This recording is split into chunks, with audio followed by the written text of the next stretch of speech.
Hoy estamos acá con Martín Moreiro, psicólogo deportivo, para hablar un poco sobre la importancia, ¿no? de la psicología y lo importante que es dentro del mundo del deporte y más aún cuando competís a un nivel muy alto y exigente. Primero que nada, Martín, gracias por estar acá y No, no, por gracias a ustedes. permitirnos hacerte la entrevista.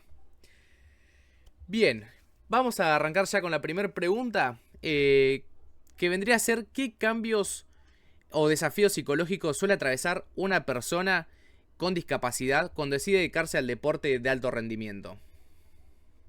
Y de todo un poco, eh, ya partimos de la base de muchos prejuicios y creencias que hay en torno, limitantes, ¿no? En torno a las posibilidades de acción de cualquier persona con discapacidad. Y desde ahí, bueno, todo lo que puede ocurrir, tanto institucionalmente como socialmente, ¿no? Digo, desde las dificultades del acceso, de la posibilidad del movimiento, de contar con los materiales, de que se les dé la posibilidad. Recordemos que hay muchos deportes que, por lo menos en una parte más amateur, hasta que llegue el profesionalismo y los sponsors y demás, todo sale del bolsillo de los jugadores y demás del círculo íntimo. Y bueno, hay pasajes, hay entrenamientos, hay costos que hay que cubrir también. Y bueno, ni hablar de si la presencia o no de rampas, del material adecuado, el adaptado, de todo un poco. Exactamente, o sea, si ya de por sí una persona que no presenta ninguna discapacidad en el inicio se le complica, ya presentando una discapacidad y querer hacer algo que te apasiona realmente y ver que tenés quizás el triple de trabas, la mentalidad juega un rol súper importante, incluso más que una persona sin discapacidad. Exactamente. Bien, la segunda pregunta, ¿qué habilidades mentales crees que son indispensables para sostener un buen rendimiento deportivo en competencias de máxima exigencia? Y principalmente la concentración y la paciencia, el respirarla. A ver, son varias, pero en todo deporte siempre es un contacto y un encuentro con el alto rendimiento, con lo que eso supone, con la exigencia, donde podés entrenar toda la semana y sabés que hay uno o dos errores que podés llegar a cometer y te cambia totalmente el resultado. Competís con gente a la par, que, con la misma exigencia. Entonces, al tener la imposibilidad de equivocarte y también el entrenar y prepararte para eso, la concentración es fundamental, la atención, el poder resolver los problemas, porque bueno, también son milésimas de segundo en muchas ocasiones que tenés que resolver. Y también el adaptarte y la tolerancia a la frustración, ¿no? De decir, bueno, no salió, bueno, me preparo, me rearmo y sigo para la siguiente jugada. O lo que venga, ¿no? La siguiente ronda, la siguiente vuelta, o la siguiente curva, etcétera. Exactamente. Hablando en criollo, es poder también dar vuelta a la página en cuestión de segundos, ¿no? El que no te quede, por ejemplo, el otro día, ¿no? Yéndonos al Mundial, Messi erró el penal. Bueno, cambiar la mentalidad para decir, bueno, lo erré, ya está, pasó y bueno, por ejemplo, él logró meter dos goles más después de eso, ¿no? Exactamente. Eh, Incluso vi una jugada de Haaland que también la recibe mal, se le escapa por chocarse con un compañero y en vez de quejarse, se reanima, se vuelve a poner en el juego, recibe el gol, patea gol.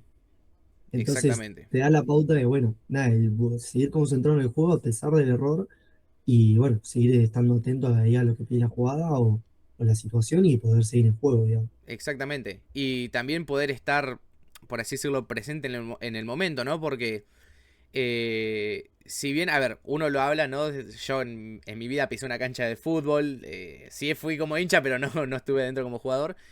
Pero tener a miles de personas mirándote, tanto en televisión como dentro de la cancha, todos los cuestionamientos, ¿no? Hay que saber manejar todo eso y quizás fingir demencia y hacer que no existen, ¿no? Porque, por ejemplo, volvemos al ejemplo de Messi o mismo el de Haaland, ¿no? No solamente es el error, decir, le pifié en esta jugada, sino también el qué estará diciendo todo el mundo, literalmente todo el mundo, ¿no? O sea, saber Claro. controlar quizás esa ansiedad también. Sí, y más que controlar, el saber convivir y lidiar con eso, con la ansiedad, la presión, el estrés, y bueno, seguir concentrado en lo que tienes que hacer, que no es fácil, nada, pero como bien decías, tenés la presión de la hinchada, de la gente que te está viendo dentro y fuera de la cancha, de vos que querés ganar el partido, que capaz no depende de todo vos porque son un equipo, pero igual tenés que seguir ahí en contacto, en el momento presente, y asumir y entender que un error más no define el partido, sino que tenés que seguir jugando. Bueno, ni hablar cuando lo trasladamos a cualquier tipo de deporte, ¿no? Exactamente. Bien, ahora volviendo o sigamos hablando un poco de las personas que presentan alguna discapacidad, quería consultarte si las experiencias de la vida de una persona con discapacidad pueden influir en su fortaleza mental como deportista y de qué manera. Sí, totalmente. Como todo, siempre hay una palabra típica en psicología que es depende. Y es que la realidad es que depende, porque según las experiencias que tuviste y el acompañamiento profesional o no que has tenido, se ve la diferencia después dentro del campo de juego. Del campo de juego, como bien puede ser el auto, Bien, cualquier tipo de deporte y disciplina, ¿no? Y en perfecto. discapacidad aún más, porque no solo son las limitaciones, como bien decíamos antes, institucionales y sociales, sino que también, bueno, cómo trabajás con eso y cómo se va generando esa fortaleza, ese seguir intentando, eh, el poder trabajar lo mental, no solo lo físico del entrenamiento. Entonces es un Exactamente. todo. Perfecto. Bien, ¿y cómo se trabaja la preparación psicológica para afrontar competencias largas, ¿no? Por ejemplo, en este trabajo nosotros estamos hablando del Rally Dakar, ¿no? Que es una competencia que dura 15 días, que son 15 días que estás corriendo en el desierto durante horas, no sabes a qué hora vas a llegar, cómo vas a llegar, si es que llegás al próximo vivac.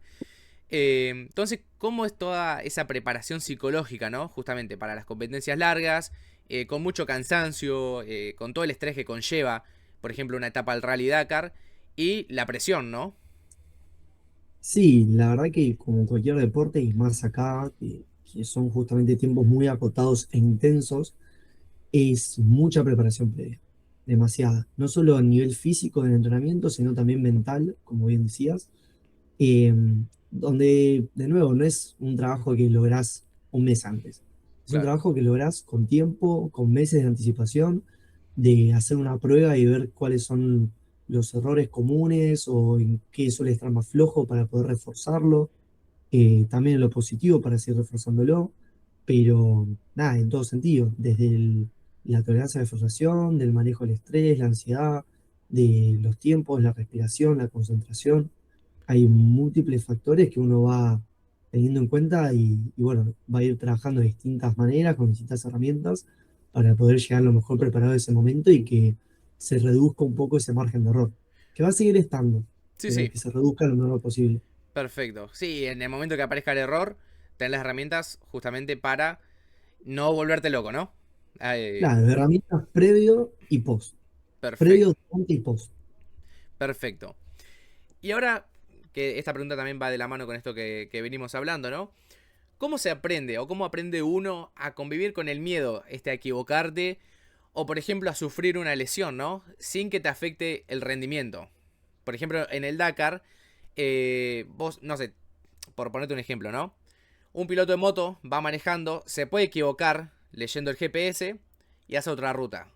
En el momento que te das cuenta, ¿cómo convivís con ese miedo a decir dónde estoy, qué tengo que hacer, cómo sigue esto, ¿no? ¿Cómo arreglo este error, ¿no? O mismo esto de decir previo a una largada, ¿no? Como volvemos a hablar de las motos, ¿no? Que es la categoría, creo yo, con más riesgo. Ujú. ¿Cómo evitas los pensamientos de decir me puedo caer, me puedo lesionar, puedo tener un accidente fuerte? ¿Cómo manejas todo eso?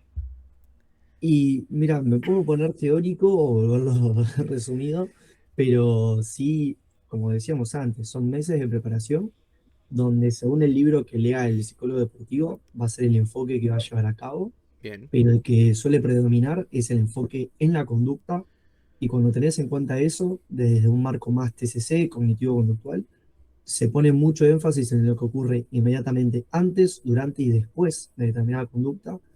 Y conforme vos tenés toda esa información, vas a ir diseñando las herramientas de las intervenciones. Y con meses de trabajo y distintas herramientas y demás, ya has mejor preparado, entendiendo que, de nuevo, los pensamientos, la ansiedad, etcétera, no los podés controlar. son inevitables.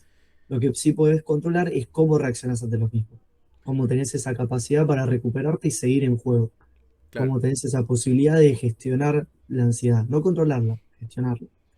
Y perfecto. así con toda dificultad que aparezca, digamos, volvemos a lo mismo, vas haciendo ese análisis funcional de la conducta, vas teniendo en cuenta todas las variables o las que se pueden observar, las que uno vea que tienen más impacto e incidencia en el deportista, y vas generando y gestionando esas herramientas. Perfecto. Bien, ahora quería consultarte en qué aspectos puede ayudar un psicólogo deportivo a mejorar el rendimiento de un atleta. Ya estuviste mencionando algunas cosas, pero también qué otros aspectos puede encarar, ¿no? El psicólogo en el deportista. Y en todo sentido, también creo que depende mucho del el margen de apertura que haya y el enfoque del objetivo que se construya junto al deportista. Si su objetivo únicamente va a ser salir campeón o salir entre tal y tal posición o mejorar determinado aspecto deportivo, vas a ir en busca de eso. Y si también en consonancia, ¿no? Surge esta cuestión de, por ejemplo, lidiar mejor con la ansiedad, con el estrés, con el error, también van a ir objetivos asociados ahí. Depende de lo que se va estableciendo. Muchas Perfecto, veces se da por hecho de, bueno, se trabaja con la ansiedad, el estrés, y sí, es verdad, pero también hay veces que al ser de alto rendimiento y en poco tiempo, hay veces algunos psicólogos deportistas y los deportistas en sí mismos que se enfocan y se orientan más en los resultados y otros se enfocan quizás más un poquito en la salud mental, claro, que parece que debería ser así, pero no siempre dan los tiempos para eso.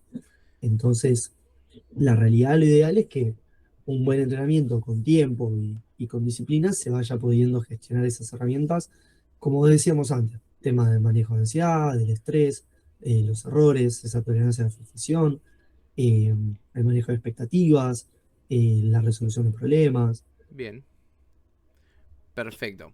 Mira, a mí me gustó esto que mencionaste sobre la salud mental, ¿no? Y va muy de la mano con esto que te quiero preguntar, que es, ¿cuándo crees que un deportista debería empezar a trabajar con un psicólogo deportivo o un psicólogo convencional, ¿no? ¿Es cuando ya aparece un problema o también ya como parte de su preparación? Y mira, lo ideal sería que sea como parte de la preparación. El Bien, tema es que como todo, vos tenés que hacer, saquémoslo de psicología. sí, sí, Todos tendríamos que hacer anualmente estudios médicos. ¿Cuándo solemos ir? Cuando nos enfermamos, cuando exactamente. tenemos un problema. Entonces, no es casualidad que muchos acudan cuando tienen ataque de pánico, cuando tienen ataque de ansiedad, cuando están deprimidos, cuando, etcétera, la sintomatología que se presente, incluso insomnio. Eh, el tema que muchos de esos es entendible y es totalmente común dentro de ese deporte, pero conviven con eso y no se dan cuenta hasta que llega un punto máximo de desborde, Claro, entonces ahí es donde acuden a consulta. Lo ideal es poder acudir previo, porque incluso hay algunos de estos factores que se presenta, pero que no se le da cabida, o que quizás no está, pero que puede atenderse a tiempo y realmente dar más herramientas y poder abordarlo adecuadamente. perfecto. Sí, es muy importante eso lo que vos mencionás, porque de hecho hay muchos deportistas, ¿no? Que han tenido un futuro muy grande, ¿no? Pero no han podido aguantar toda la presión. Caso más claro es Delphi Pignatielo, la nadadora argentina, que era una gran referente de lo que es la natación o la rutina de natación argentina. Y lamentablemente le ganaron las críticas, le ganaron lo que pensaban las personas, lo que decían, ¿no? Ahí en ese caso se puede ver una falta muy grande, ¿no? De un trabajo psicológico previo y durante, ¿no? Su carrera. Sí, incluso más allá de lo psicológico, también a nivel contención. Recordemos que uno no solamente es deportista, también tiene los vínculos, también tiene otras áreas de su vida, y donde hoy más que nunca las redes están presentes para bien o para mal. Y entonces es también difícil poder abstraer, ya a uno como persona le pasa que no hay diferencia del jugador cuando va en calidad de hincha que calidad de persona. Vos lo ves al Exactamente. jugador, no lo ves a la persona, entonces le exigís que rinda. Entonces hay todo un panorama ahí que se queda trastocado. Y como vos bien decías, también muchas presiones, estrés, ansiedad. un montón de cuestiones que a ellos, si todos lo presentamos en la diaria, ellos el doble incluso. Claro. Bien, perfecto. Me gustó esto también que mencionaste sobre los vínculos, ¿no? El entorno de una persona. Y aprovechando esto, quería consultarte qué rol cumple, ¿no? La familia, los entrenadores y justamente el entorno cercano en la confianza y en la salud mental del deportista. Y son fundamentales. Son una pieza fundamental porque tanto en su presencia como en su ausencia influyen directa o indirectamente en su desempeño, en su desarrollo como persona y como jugador. Tanto familia como entrenadores. Si vos tenés un entrenador que en la primera de cambio que te equivocás, mira para el costado, putea o te marca el error de una forma agresiva, Sí, no va a ser lo mismo a aquel que te sabe acompañar un poco mejor, que es más compasivo, más empático. Esto hablando de entrenador, ni hablar a nivel familia, a nivel amistades, pareja, etcétera. Como todo, todos los vínculos nos hacen, nos constituyen, nos influencian en mayor o menor medida, y también radica ahí la cuestión de las debilidades o fortalezas que uno va a ir construyendo en el desarrollo personal y profesional. claro. Y esto, volviendo, ¿no? A las personas con discapacidad, es creo que incluso aún más importante, ¿no? Por ejemplo, nosotros entrevistamos a Isidre Esteve, piloto español del Dakar, que él sufre cuadriplegia. Es decir, que del pecho para abajo no puede mover el cuerpo. Y él nos comentaba que cuando decidió volver a correr, su familia no quería saber absolutamente nada, ¿no? Con eso. Vos, esto más que nada un consejo para las familias, ¿no? De los deportistas con alguna discapacidad. Les recomendás que traten de pararle un poco el carro o que lo apoyen a su medida, pero que lo apoyen y no le metan más miedo, ¿no? Al deportista. Y voy a usar la vieja confiable de él, depende. Claro, Es decir, hay casos donde más allá de la complicación física y discapacidad y demás, hay casos donde realmente hay una cuestión más de salud de base que es conveniente preservar. bien, Y hay otros casos donde también se pone en juego justamente el deseo del deportista con el cuidado de la familia. Y hay veces que van de la mano y otras veces que chocan. Entonces, poder contemplar eso y apoyar es un factor fundamental, pero como todo, como siempre decimos, depende del caso. Eh, Estamos siempre en ese interjuego entre el querer y el poder, entre lo que uno desea y también el propio cuidado de la familia, que es reentendible, claro, porque la verdad es que no deja estar esa preocupación, pero también uno quiere ver bien al otro y saber que hay decisiones que marcan, que dejan huella. Está bien, no es lo mismo no poder competir a los 18, pero saber que puedes competir a los 25, a claro, que saber que es tu última competencia, posibilidad de participar y que te lo impida todo tu entorno.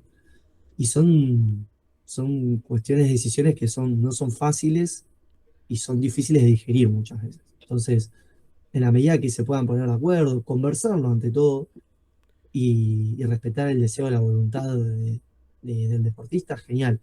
De nuevo, hay situaciones que requieren hacer un paso al costado y otras que quizás un poco más de apoyo estaría mejor. Pero bueno, eso siempre es cada interna familiar y es un mundo. perfecto. Me gustó mucho esto lo que dijiste de querer y poder, ¿no? ¿Cómo tratás con una persona? Porque, a ver, el deportista de por sí ya es una persona, vamos a hablar en criollo, una persona loca, ¿no? Una persona Mm. apasionada. Que cuando escucha la palabra no, es como se vuelven locos, ¿no? Entonces, ¿cómo tratás justamente con una persona? Hablemos tanto de discapacidad como de un deportista sin discapacidad, ¿no? Ambos casos. Ujú. Eh, el decirle, bueno, que la persona te dice, quiero hacer esto, quiero lograr esto, pero justamente al presentar una discapacidad, por ejemplo, bueno, esto lo puedes hacer, pero no puedes hacer esto. ¿Cómo encarás esa situación y cómo lo encaminás a él, ¿no? A entender qué sí y qué no, ¿no? Hasta dónde puede. Porque quizás en su cabeza dice, sí, yo puedo, pero la realidad es que quizás en su cuerpo no. Entonces, ¿cómo se lleva esa situación y cómo lo encaminarías a entenderlo? Y depende de qué estamos hablando. Por ejemplo, si se tratase, no sé, de una determinada ejecución deportiva, podés confrontarlo con esta situación y decirle, bueno, probá a hacerlo o probemos a hacerlo y ver esa limitación real si se puede o no se puede, por Claro, ejemplo. Ahora, hay otros casos que no es tan visible, que es todo un trabajo que lleva tiempo para llegar a competir o no, y entonces uno de antemano ya sabe si están las posibilidades o no, y si el deportista quiere aceptarlo o no, es un trabajo que lleva más tiempo. Y justamente, nada, depende mucho de, justamente, como decíamos antes, del apoyo de familia, de ver la voluntad del deportista y también de concretarlo con los hechos concretos y reales, de la realidad cruda de, bueno, ¿es posible o no es posible? claro, ¿Están nuestras posibilidades? Contrastarlo con esa realidad. E incluso llegando a esta situación donde decíamos, de donde se pone en riesgo la vida del deportista, porque hay deportes que lo son, bien, sí, y también la posibilidad de plantear, bueno, mirá, yo trabajo en estos términos, o podemos trabajar bajo esta lógica. Vos querés ir por fuera, sabiendo lo que eso implica, y ahí se pone en juego otra discusión, de claro, hasta qué punto se puede acompañar, y también, como decías, esa tolerancia al no. Hay que saber también uno las limitaciones propias, tanto físicas como del deporte, y a nivel de edad, salud, etcétera, ver que está realmente al alcance y que hay cuestiones que, bueno, requerirá otro trabajo de aceptar que también hay veces que las cosas no se dan como uno quiere, pero se puede dar otra meta inferior o de otra manera. claro. Eso también es otra posibilidad. Exactamente, siempre la idea sería buscar un plan B, un plan C, pero para que la persona también se sienta conforme, ¿no? Decir, bueno, te doy un poco de esto, pero algo que puedas tolerar. Porque ya vimos que quizás Sí, no se puede, pero darle otras opciones. sí, incluso por lo menos salir de esa dicotomía de blanco-negro y hacerle entender que las cosas no son sí o sí A o B, sí o no, sino Claro, que hay grises y en esas tonalidades de grises hay más opciones y posibilidades. Puede ser competir, no competir, salir primero, segundo, tercero, haber participado, que parece un premio menor, pero depende de cada circunstancia, se siente como un triunfo. claro, Sin ir más lejos, Cabo Verde, por ejemplo, en el Mundial, no ganó, no salió en octavos, no pasó de fase, pero sí de repente agarró y puso en la vista de todos a Cabo Verde en el mapa. Y eso es un exactamente. triunfo también. Y cada uno lo va a ir midiendo con distinta vara, ese triunfo.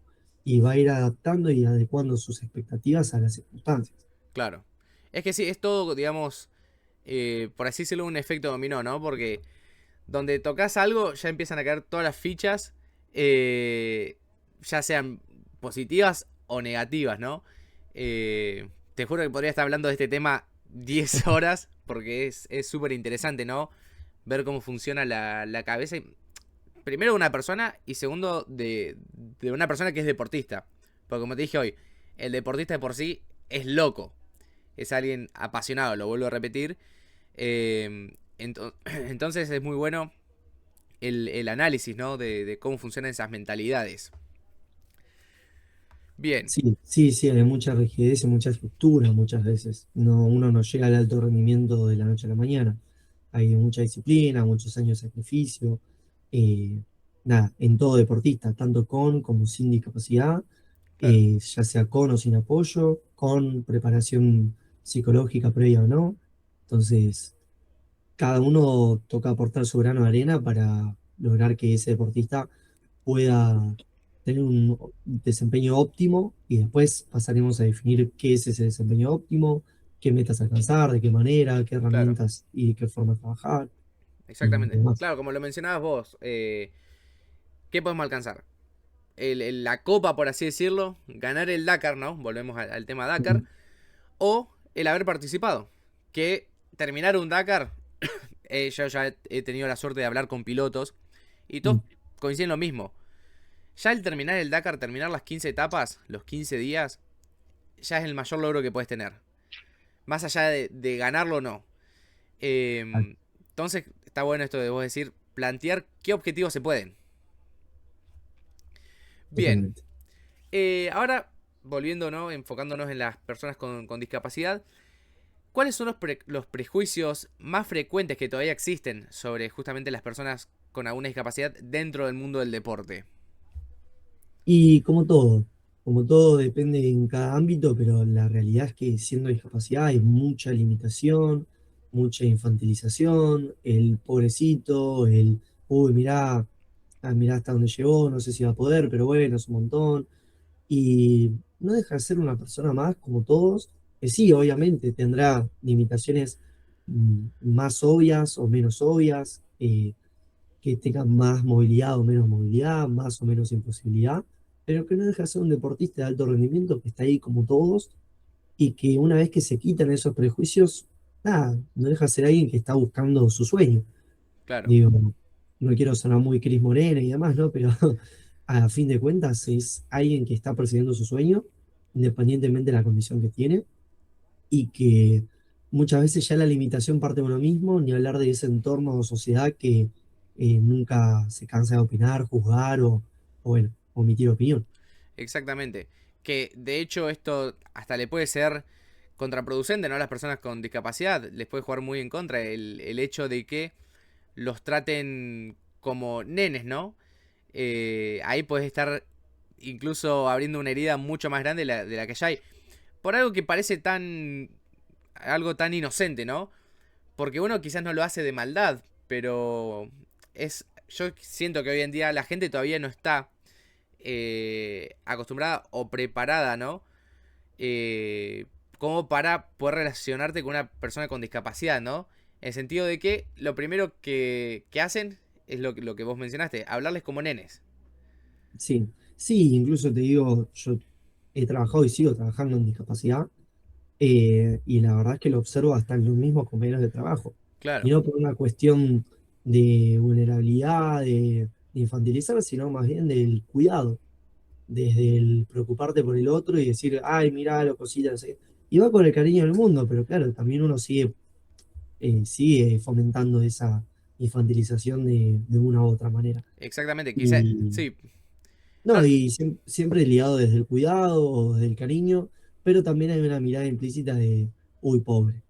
claro, Y el desafío es correrse un poco de ese lugar y ver a la persona que con sus limitaciones hay que generar esa autonomía y también ver a la persona que hay detrás y bueno, acompañar como se puede, dando ese espacio. claro, exactamente, dejar un poco de lado la lástima, si se quiere, Claro, y permitirle o darle también su espacio para su independencia. exactamente. Bien, y ya vamos con la última pregunta. Que esto, ponete en el rol que quieras. Como que estás Ok. en una sesión, estás hablando justamente con una persona con discapacidad frente a frente. ¿Qué le dirías a esa persona que quiere empezar a competir y que sueña quizás con llegar a lo más grande, ¿no? Al alto nivel. Ok.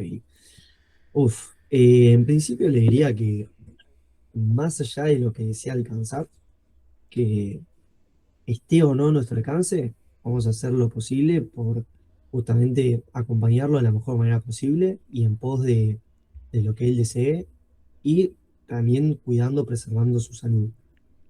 Desde ese lugar, nada, que pueda insistir, que pueda persistir, esté esa confianza, que esté esa sinceridad, porque bueno, hay muchas cosas que no se terminan de contar, que sepa que va a ser su espacio para poder abrirse, poder contar y trabajar distintas herramientas, pero que también va a requerir un esfuerzo, un compromiso, que no va a ser algo a tomarse a la ligera, que vamos a trabajar, y principalmente le voy a decir que no deje de perseguir sus sueños, que a fin de cuentas pueden estar más cerca, más lejos, más alcanzables, inalcanzables, que pueden tener distintas maneras, pero que vaya atrás de eso que desea, porque a fin de cuentas desde ese deseo es lo que nos pone en movimiento y si estamos acá en esta vida para algo es justamente para ir atrás de aquello que deseamos.